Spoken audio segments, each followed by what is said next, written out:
Social media से एल्विश यादव रातों रात स्टार बन गया और बिग बॉस जीतकर एल्विश यादव की शोहरत बुलंदियों पर पहुंच गई। पर शोहरत सभी को हजम नहीं हो पाती है और एल्विश यादव के साथ भी ऐसा ही है। एल्विश यादव कई विवादों से जुड़ चुका है और अब से यूट्यूबर ईडी के रडार पर है। एल्विश यादव पर मनी लॉन्ड्रिंग का आरोप है और ईडी ने अब केस भी दर्ज कर दिया है। एल्विश यादव से ईडी की टीम पूछताछ करने की तैयारी में है। एल्विश यादव पर सांपों के जहर की तस्करी करने का आरोप है और इसी आरोप में ईडी ने केस दर्ज किया। एल्विश यादव को मार्च में नोएडा पुलिस ने भी अरेस्ट किया था। उस पर रेप पार्टी में सांपों का जहर नशे के इस्तेमाल के आरोप भी लगे। इंडिया न्यूज ने एक सर्वे किया है। सर्वे में आम लोगों से एल्विश यादव को लेकर कुछ सवाल पूछे गए हैं और इन सवालों के जवाब लोगों ने क्या दिए वो एक एक कर आपको सामने रखेंगे। हमने जो पहला सवाल किया वो आपके सामने आपकी टीवी स्क्रीन पर। यूट्यूबर एल्विश यादव का बड़ा गुना आप किसे मानते हैं? रेप पार्टी में ड्रग्स नेटवर्क 21% लोगों ने कहा, 25% लोगों ने कहा सांपों के जहर की सप्लाई, 18% लोगों ने कहा कोबरा का कारोबार माफ कीजिए, और 9% लोगों ने कहा कि मनी लॉन्ड्रिंग, और 27% लोग इस पर कुछ भी कहना नहीं चाहते। सर्वे का दूसरा सवाल, सांपों के जहर सप्लाई के मामले में ईडी के एक्शन का एल्विश पर क्या असर होगा? 25% लोगों ने कहा कानूनी मुसीबतें बढ़ी, 16% ने कहा गिरफ्तारी होगी, 14% ने कहा जल्द जमानत नहीं होगी और 29% ने कहा कि सख्त सजा तय है। 16% ने कहा इस पर हम कुछ नहीं कह सकते। चर्चा करेंगे वेद भूषण जो कि पूर्व एसीपी हैं, रमाकांत गौर जो कि वकील हैं सुप्रीम कोर्ट के, और अभिनेता मोहम्मद अली शाह हैं। तीनों इस वक्त हमारे साथ जुड़ गए हैं। हम उनके पास जुड़ेंगे, उनसे चर्चा करेंगे, जानने की कोशिश करेंगे। वेद भूषण साहब, एल्विश का मामला आपने सुना ही होगा, देखा ही होगा, किस तरीके से उसकी पार्टी में ड्रग्स की सप्लाई होती है, किस तरीके से सांपों के जहर की सप्लाई होती है। और सबसे बड़ी बात है कि सोशल मीडिया में सरेआम उसके वीडियोस होते हैं।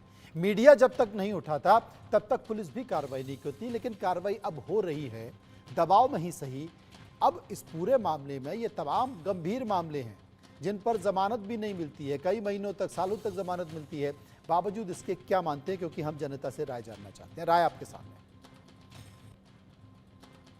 यादव के खिलाफ ये पहला मामला नहीं है। इससे पहले नोएडा में आपने देखा जिसमें उनको बेल मिली, उसके अलावा गुड़गांव में पीछे उनका झगड़ा आया, उसके अलावा बहुत सारे चर्चित मामले, मुकदमे उनके खिलाफ इतने सारे हैं और इस छोटी सी एज में चर्चित भी जरूर है और चर्चा में भी जरूर है।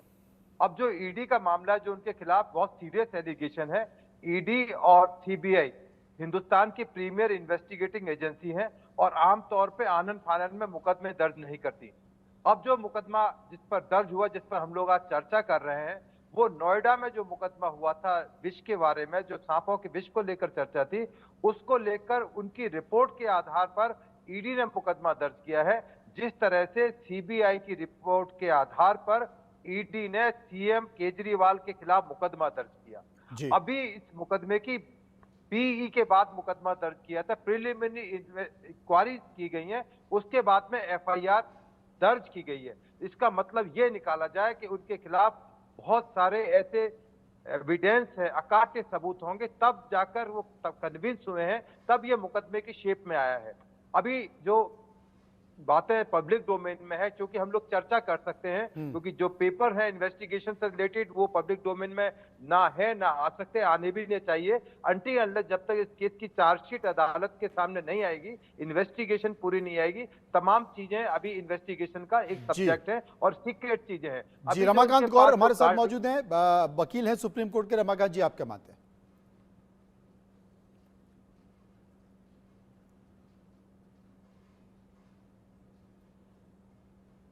मनोज जी, बड़ी प्राइमरी स्टेज है ये जी, जहां अभी मुकदमा दर्ज हुआ है। बेल या नॉन बेलेबल इशू यहां इसलिए अभी इस स्टेज पर इस मुकदमे में इसलिए नहीं उठता क्योंकि जो ट्विन कंडीशंस हैं वो ट्विन कंडीशंस अभी एप्लीकेबल नहीं होती।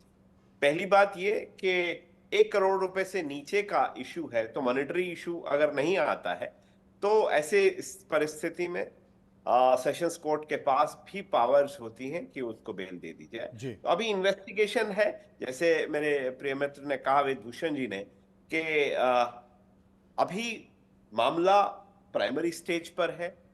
एफआईआर हुई, एफआईआर के बाद उस क्रिमिनल केस में बेल कर दी गई, बट अब इन्वेस्टिगेटिंग एजेंसी जो एनफोर्समेंट डायरेक्टरेट है वो इसमें मनी का एंगल ढूंढेगा कि कहीं इसमें कोई मनी ट्रेल्स हैं, कहीं इसमें लॉन्ड्रिंग है या नहीं है, और अगर मनी लॉन्ड्रिंग एग्जिस्ट करती है तो उसके तार कहां कहां तक जुड़े हैं। ये सिर्फ एक एल्विश यादव का मुकदमा नहीं रह जाएगा, फिर इसके तारों को ढूंढा जाएगा और ये देखा जाएगा, जैसे अगर आप ने संज्ञान लिया हो कि शाहरुख खान के सुपुत्र को जब बंदी बनाया गया था इन्हीं पार्टीज में ड्रग्स के मुकदमे में, तो उसकी पूरी चेन को इन्वेस्टिगेट किया गया था। शाहरुख खान के पुत्र को तो जरूर बरी कर दिया गया, बट बाकी लोगों के खिलाफ मुकदमा आज भी बरकरार है। जी, हमारे साथ मोहम्मद अली शाह भी जुड़े हुए हैं। मोहम्मद अली शाह, आप क्या मानते हैं?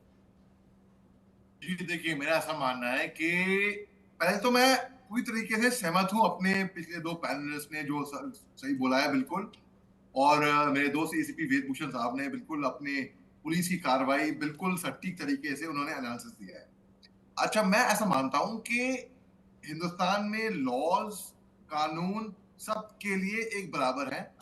अमीर से अमीर हो, गरीब से गरीब हो, रिच हो, पावरफुल हो, सेलिब्रिटी हो, फेमस हो, यूट्यूबर हो, कलाकार हो, रिक्शा वाला हो, मजदूर हो। सो लॉ सबके लिए बराबर है और होने भी चाहिए। ये एक इस देश की खास बात है और होनी चाहिए बिल्कुल। अब बात ऐसी है, हम बात करते हैं, ये जो शर्ट जो मैंने पहनी है ये है सुभाष घई का फिल्म स्कूल है बम्बई में, विस्लिंग वुड्स इंटरनेशनल, जहां पे मैंने कुछ सालों पढ़ाया एक्टिंग के स्टूडेंट्स को, जो वहां से पास आउट होके बड़े बड़े कलाकार, मशहूर कलाकार बने हैं। आज की तारीख में हम उनको फिल्मों में, ओटीटी पे देखते हैं। उनका कल्चर मैं आपको बताता हूं, उनका कल्चर बहुत ही डिसिप्लिन, अव्वल दर्जे के बच्चे हैं वो, क्योंकि वो स्ट्रगल करके, सीख कर, ट्रेनिंग लेकर ऊपर पहुंचते हैं।